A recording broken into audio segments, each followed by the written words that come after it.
Et dès sa prise de fonction, le Premier ministre de la Transition, Raymond Sima, lançait un appel à contribution auprès de toutes les catégories et vous êtes d'ailleurs nombreux à avoir réagi. Mais comment seront synthétisées, analysées, classifiées toutes ces propositions? Quelle approche méthodique adopter? Le regard de la rédaction avec Benabekita.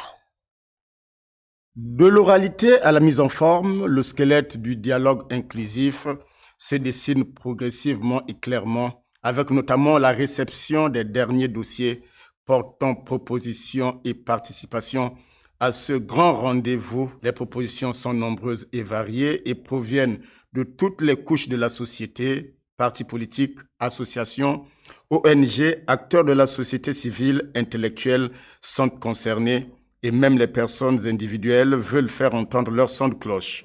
L'on serait même tenté de penser que la société gabonaise sortirait d'une forme d'amnésie collective. Ce dialogue sonne l'heure du réveil, de l'éveil et l'effort vers la félicité. Longtemps, les Gabonais se sont tus sur beaucoup de choses. Mais l'occasion leur est donnée pour s'exprimer. Je pense que c'est l'occasion que tout le monde ne doit pas rater. À ce stade du processus, il est difficile de se prononcer sur la nature et les thématiques les plus abondantes, les plus pertinentes. Également attendu la méthodologie de tri et classement de toute cette masse de données physiques en ligne, sur les plateformes, sur les réseaux sociaux, mais également en provenance de l'intérieur du pays.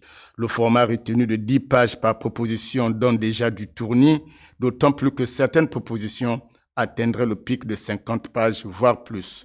L'espoir et le vœu formulés ici et là est de voir ces dossiers lus et synthétisés par les comités mis en place pour le bon déroulement du dit dialogue.